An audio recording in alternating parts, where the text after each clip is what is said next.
दिल है तो धड़कने का बहाना कोई ढूंढे, दिल है तो धड़कने का बहाना कोई ढूंढे, पत्थर की तरह बेहिस्सो बेजान सा क्यों है। नाजरीन, मैं हूं बिस्मिल आफ्ताब आलम और आप देख रहे हैं उर्दू हिंदी नॉलेज चैनल। जो सिलसिला चल रहा था उसी में बात करते हैं। और आज का जो पहला सवाल है, ये सारी वीडियो सिर्फ यूपी एग्जाम के लिए है, एलटी ग्रेड, जीआईसी और साथ साथ में टीजीटी के लिए। पहला सवाल है, कौमी लिबास किसका लिखा हुआ इंशाया है। दिस इज मोस्ट इंपॉर्टेंट, आपको याद रखना चाहिए कौमी लिबास। अगर आप एलटी ग्रेड के स्टूडेंट हैं तो हर हाल में हर कीमत पर आपको याद रखना है। उम्मीद करता हूं एक सन आपको याद रखना है 1942। 1942 में एक मजमुआ आया था संगो खिश्त, लिखा हुआ है कन्हैयालाल कपूर का, उसी में ये शामिल इंशाया है। तो कौमी लिबास किसका इंशाया है, उम्मीद करता हूं सभी को याद रहेगा, कन्हैयालाल कपूर का है। पूछा जाए किस मजमुआ में शामिल है तो संगो खिश्त में शामिल है। संगो खिश्त किस सन में आया है तो 1942 में आया है। संगो खिश्त का जो है इंतसाब किसके नाम है तो वो पतरस बुखारी के नाम है, ये बात भी आपको याद रखना चाहिए। संगो खिश्त कहां से आया है तो दिल्ली से आया है। देखिए, आप लोग चाहते हैं कि डिटेल हम बता देते हैं, लेकिन आप तरफ से कमेंट आता है कि सर बहुत ज्यादा डिटेल हो जाती है। तो इंतसाब जो है वो पतरस के नाम है। अच्छा, इसी का संगो खिश्त का अगर आपसे पूछा जाए जो है तारुफ किसने लिखा है तो खुद कन्हैयालाल कपूर ने लिखा है। पेशे लफ्ज जो है वो भी कन्हैयालाल कपूर ने लिखा है। और याद रखने की बात यह है कि यह दिल्ली से शाया तो हुआ, लेकिन इसमें एक आर्टिस्ट सबसे पहला इंशाया शामिल है। साथ ही साथ में जो है रेडियो खरीदा के नाम से इनने एक इंशाया इसमें लिखा हुआ है। चीनी शायर आपको मालूम है वो भी संगो खिश्त में शामिल है। साथ ही साथ में अगर पूछा जाए बड़े आदमी भी इंशाया आपसे पूछा जा सकता है किसका है, तो ये छोटा सा सवाल है कि बड़े आदमी जो इंशाया किसका है तो वो भी कन्हैयालाल कपूर का है। फिर इंतसाब के नाम से भी अगर इंशाया पूछा जाए किसका है तो वो भी लिखा हुआ कन्हैयालाल कपूर का है और इसी संगो खिश्त में शामिल है। और संगो खिश्त जो है वो पहला इनका जो है इंशाया का मजमुआ है। इसके बाद में जो है रोमान की तलाश, ये भी एक नाम के नाम से इन्होंने, नाम सिर्फ नाम जो है उसके नाम से भी एक इंशाया इन्होंने लिखा है नाम, और वो भी किसमें जो है लिखने का काम कन्हैयालाल कपूर ने इसी संगो खिश्त के अंदर किया है। और रोमान की तलाश ये भी आपको याद रखना चाहिए। साथ साथ में अल्लामा ज़हूर के नाम से अगर इंशाया पूछा जाए वो भी कन्हैयालाल कपूर का है। आगे देखिए, रहिए अब ऐसे जगह चलकर, रहिए अब ऐसी जगह चलकर, ये पीछे पूछा जा चुका है। यूपी टीजीटी का जो एग्जाम 2003 में हुआ तो उसमें पूछा जा चुका है, ये भी कन्हैयालाल कपूर का है। और किसमें है तो याद रखिए ये भी संगो खिश्त में शामिल है। सुनाने का मरज, ये आपको सभी को मालूम है, ये तो पूछे जाते हैं, वो भी इसी संगो खिश्त में शामिल है। और संगो खिश्त में ही उर्दू अफसाना नबीसी पर चंद नमूने, ये मजमून अगर इंशाया पूछा जाए कन्हैयालाल कपूर का है और जो शामिल है इसी में संगो खिश्त में। और आपको अखबार बीनी मालूम है और कौमी लिबास भी जो है आपको मालूम है, ये भी इसी में शामिल है। अच्छा, ये बहुत इंपॉर्टेंट आपको पूछा जा सकता है, ट्विटर आपसे पूछा जा सकता है। ट्विटर आप देखते हैं, ट्विटर जानते हैं, ये ट्विटर पुराने जमाने में मैसेंजर का काम करता था, तो मैसेंजर के तौर पे ट्विटर के नाम से भी इंशाया इसी ने लिखा है और इसी में शामिल है। और अपने वतन में सब कुछ है प्यारे, ये भी इसी में शामिल है। आई थिंक ये सारी चीजें मालूम होंगी। मेरी तरफ से इंफॉर्मेशन थोड़ी ज्यादा हो जाती है और आप कहते भी हैं कि सर थोड़ा सा बोरियत होती है, लेकिन भाई आपको सुनना तो पड़ेगा ही जब अच्छा कंटेंट चाहिए और अच्छी जानकारी चाहिए। इसके बाद में एक ही सवाल पे अच्छा खासा समय चला जाता है मेरा। अगला सवाल है अदबी तहरीरें। अदबी तहरीरें किसकी लिखी हुई तसनीफ है। उम्मीद करता हूं सभी का आंसर सही होना चाहिए। अदबी तहरीरें मोइनुद्दीन कादरी जोर हैं, मोहम्मद हसन हैं, फिर रशीद अहमद सिद्दीकी हैं, जमील जालवी हैं। तो इसमें जिस बच्चे ने जवाब दिया होगा मोइनुद्दीन कादरी जोर, उनकी लिखी हुई किताब का नाम है अदबी तहरीरें। अब ऐसे ही आपको याद रखिएगा कि अदबी तहरीरें जो है वो मोइनुद्दीन कादरी जोर की किताब है। खालिद हुसैन खान की भी किताब का नाम अदबी तहरीरें है। साथ ही साथ में सादत अली सिद्दीकी की भी किताब का नाम अदबी तहरीरें हैं। और यहां तक भी याद रखिएगा कि गोपी चंद नारंग की भी किताब का नाम अदबी तहरीरें हैं। जो मोइनुद्दीन कादरी जोर ने किताब लिखी है उसको मुरत्तिब करके उसको नए उसूलों के साथ फिर से शाया करने का काम गोपी चंद नारंग ने किया, इसीलिए गोपी चंद नारंग की भी किताब अदबी तहरीरें माना जाता है। और अदबी तहरीरें मोइनुद्दीन कादरी जोर की भी है। आई थिंक क्लियर रहा। और सिर्फ तहरीरें पूछे, अगर अदबी ना लगाए सिर्फ तहरीरें पूछे तो वो ज्ञानचंद्र जैन की किताब है। आई थिंक मेरी तरफ से दी गई जानकारी आपको अच्छी लग रही होगी, और नहीं अच्छी लगती तो डिसलाइक जरूर कीजिएगा, अच्छी लगती तो लाइक और शेयर कीजिएगा। देखिए, यूपी के एग्जाम को निकालने का सीधा फंडा है अपनी किताब को जो स्क्रीन पे शाहीन दिख रही, ज्यादा से ज्यादा मुताला कीजिए। इसमें 27 पेज का नोट्स है, लाइन टू लाइन रटना है आपको। और अपनी वीडियो जो हमने 10-15 हजार क्वेश्चनों लगभग कराए हुए हैं खासतौर से यूपी एग्जाम के लिए 3 साल में, वो सारी वीडियो देखिए 10-10 बार, 5-5 बार, 10-10 वीडियो वीडियो, 15-15 वीडियो एक दिन में, अब आपका बेड़ा पार हो जाएगा अगर कुछ भी नहीं पढ़ा फिर भी। अगला सवाल स्क्रीन पे आपको दिख रहा है कि यगाना की गजल का इंतखाब गंजीना के नाम से किसने तरतीब दिया था।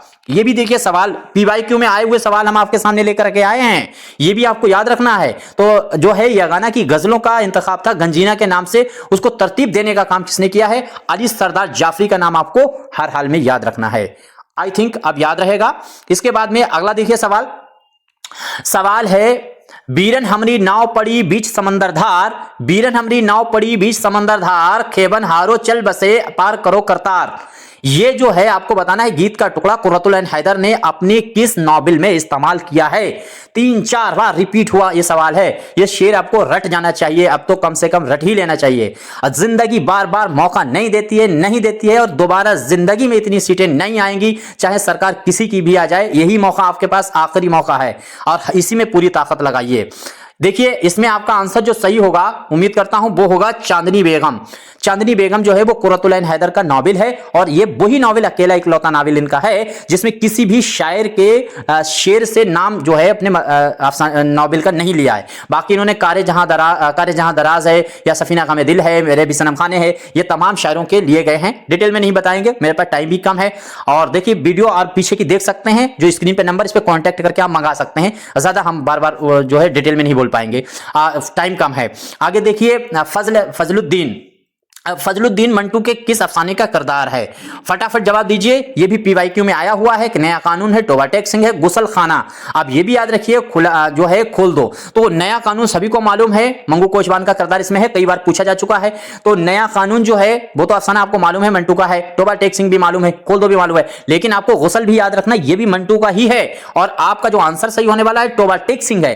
टोबा टेक सिंह अफसाने का किरदार फजलुद्दीन है। और दूसरी चीज टोबा टेक सिंह जो नॉवेल है, अब अफसाना है, वो हिंदुस्तान और पाकिस्तान के बंटवारे पे लिखा है। एक पागल की जिंदगी के जरिए हकीकी जिंदगी को कैसे पागल बना दिया जाता है, इस तरीके के इसमें हालात बयान किए गए हैं। और खोल दो भी हिंदुस्तान पाकिस्तान के बंटवारे पे लिखा गया अफसाना है। आगे देखिए आसारुल सनादीद का दूसरा एडिशन की जो है सन में शाया हुआ।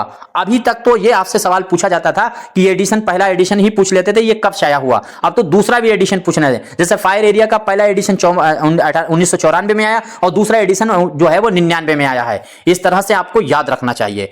ऐसे ही आपको याद रखना है कि 1854 में ही आसारुल सनादीद का दूसरा एडिशन आया है। तो दूसरा एडिशन और पहला एडिशन खास किताबों का याद रखिएगा। और मैं जो बताता हूं अगर आपने उतना ही याद कर लिया, जितनी मैं वीडियो लेकर आया उतना ही पढ़ लिया, और जीके जीएस को मैंने जितना बताया उतना ही कर लिया, और अगर आपने जितना जो है अपनी किताब में दिया गया इतना ही पढ़ा है, आप 100% 110% आप पीवाईक्यू प्री एग्जाम निकालकर अंदर जाएंगे। इसमें देखिए अंगारे के मुसन्निफीन नफ्सियाती नुक्ताए नजर से फ्राइड और फनी नुक्ताए नजर से जेम्स जॉइस और माशी नुक्ताए नजर से कार्ल मार्क्स के मुकल्लिद थे। ये बयान जो है किस नाकिद का है? उम्मीद करता हूं स्क्रीन पे आपको स्क्रीन पे आपको आंसर दिख रहा है, इसी में आपको जवाब देना है और फटाफट जवाब दीजिए। तो इसमें आंसर आपका जो सही होगा वो आल अहमद सुरूर होगा। जिस बच्चे ने दिया होगा डी आल अहमद सुरूर, उसका आंसर एकदम सही है।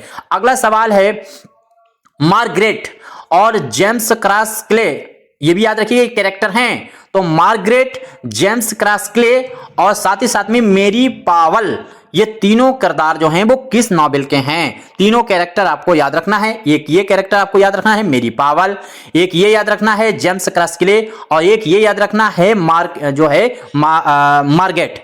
ये तीनों पूछे गए हैं। तो पूछे गए हैं, अब आपको पता होना चाहिए। जब इतना पता चल जाए कि ये किससे हैं, तो फिर ये भी पता होना चाहिए वो लिखा किसका हुआ है। यानी गुरेज जो नॉवेल है उसी के ये कैरेक्टर हैं। अब गुरेज का खुलासा तो आपको 2-4 अगर पेज में मिलता है कहीं तो पढ़ लेना चाहिए, वरना जो अपने आप मैंने कहानियों के खुलासे बताए 5-5, 10-10 मिनट में वो देख लीजिएगा, इतने में आपका काम चल जाएगा।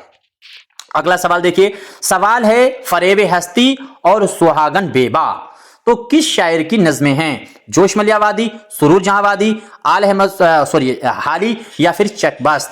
बहुत से बच्चे कहते हैं कि सर आप जो है वो बहुत टफ सवाल लाते हैं। तो मेरे भाई, हम सवाल सिर्फ उतने टफ इसलिए लाते हैं, ऐसे सवाल लेकर के आते हैं जो हर बच्चे से गलत होते हैं। और अगर आप में से बच्चों के आपके अगर क्वेश्चन इनमें से गलत नहीं हुए और पूछे गए तो आप बहुत आगे बच्चों से निकल जाएंगे, इसलिए लाते हैं। दूसरी बात, हम क्वेश्चन इसलिए भी टाइम नहीं खराब करना चाहते, हम आपके सामने सीधी सिंपल चीजें पूछ करके, और आप जो है उसमें जुड़े रहें। आपको मजा तो आ सकता है लेकिन फायदा कुछ नहीं होना। जमीन पर रहिए, हकीकत से वाकिफ रहिए।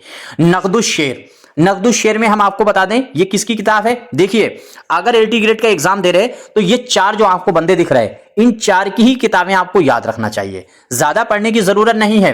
तो अब इसमें जो आंसर आपका सही होगा वो होगा कदामा इब्ने जाफर। देखिए, कदामा इब्ने जाफर और अब्दुल काहिर जरजानी, एक फंडा बताते हैं, ये 2 शायर हैं। अब्दुल काहिर जरजानी ने हालांकि 3 किताबें लिखी हैं, इसरारुल बलागत, दलाइल एजाज, अल इज़्ज़ा फिल नहू, 3 किताबें लिखी हैं, तीनों मुझे याद आ रही हैं। और इसने कदामा इब्ने जाफर में ने एक ही किताब लिखी है जो लिखी है नकदुश शेर। तो नकदुश शेर आपको याद रहनी चाहिए। इब्ने रशीद की अल उम्दा आपको याद रहनी चाहिए। इस तरह से इब्ने खुल्दून की अल अब्र जो है वो याद रहनी चाहिए। मुझे याद आ रही हैं तो मैं बता देता हूं, नोट कर लीजिए। बस इतनी ही किताबें आपको याद रखनी है, बस इतने में ही काम चल जाएगा। और जो फंडा हम आपको बता रहे थे वो है कदामा इब्ने जाफर और इब्ने रशीक, ये कदामा इब्ने जाफर और अब्दुल काहिर जरजानी, ये दोनों जमालियात को पसंद करते हैं। और जो बंदा, फंडा बताते हैं हम आपको, जो भी बंदा जमालियात को पसंद करता होगा वो झूठ को पसंद करेगा, वो मवालगे को भी पसंद करेगा, वो साथ ही साथ में तशबिया और इस्तिआरे को पसंद करेगा, वो जो है तराशो खरास की बात करेगा, वो भी जमालियाती यानी फार्म और हैयत की बात करेगा। तो एक चीज से, एक जो है जुमले से उसकी पूरी पकड़ लीजिए कि ये क्या क्या चीज, ऐसा अगर इंसान है तो उसमें कॉमन फैक्ट क्या क्या होंगे, और वहीं से आपको याद रखना। तो कदामा इब्ने जाफर और अब्दुल काहिर जरजानी, ये 2 को छोड़ करके बाकी जितने भी स्क्रीन पे दिख रहे हैं ये मुबालगे से गुरेज करते हैं, झूठ को गलत बताते हैं, सादगी को पसंद करते हैं। बाकी 2 जो हैं वो झूठे हैं। झूठा कौन कौन है? कदामा इब्ने जाफर और अब्दुल काहिर जरजानी। इस तरीके से आपको याद रहना चाहिए। देखिए, मैं कई बार आपसे रिक्वेस्ट भी करता हूं, आपको कहता भी हूं कि देखिए क्वेश्चन अच्छे लगे तो आप अच्छे स्टूडेंट की तरह लाइक कीजिए, नहीं अच्छे लगते तो डिसलाइक करके आप तुरंत हमें सजेशन दीजिए। इसमें देखिए सवाल है, जेल में से कौन जो है तस्करा, कौन सा तस्करा महमूद शिरानी जो है वो मुरत्तिब किया है। अब महमूद शिरानी को उर्दू का पहला जो है वो मुहक्किक माना जाता है, तहकीक निगार माना जाता है, ये चीज याद रखिएगा। और ये जो है 1880 के समय पैदा हुए और टोंक राजस्थान में पैदा हुए, लंदन से इन्होंने पढ़ाई की थी और बाद में 1946 में टोंक राजस्थान में ही इनका इंतकाल हो गया। इनका लड़का अख्तर शिरानी है, उसको भी पढ़ लीजिएगा, दोनों को मैंने डिटेल में पढ़ा रखा है। और इनकी मशहूर मसनवी याद रखिएगा। इसने एक बंदे, इसकी किताब बहुत पूछी जाती है महमूद शिरानी की, वो किताब आपको याद रखना, पृथ्वीराज रासो चंद्रबरदाई की थी, 1193 में लिखी गई है और वो जीके जीएस के लिए इंपॉर्टेंट है। चंद्रबरदाई की किताब है पृथ्वीराज रासो, आपसे पूछी जा सकती है। उसमें किसका वर्णन है? तो पृथ्वीराज तृतीय का वर्णन है। और कब लिखी गई है? तो 1193 में लिखी गई है। तो इस तरह से आप तमाम चीजें आपको कवर करनी चाहिए। इसमें देखिए तज़किरा है मजमुआ नग़्ज़, ये जो है इसको मुरत्तिब करने का काम महमूद शिरानी ने किया था। इसके बाद में अगला सवाल देखिए, सवाल है अदबी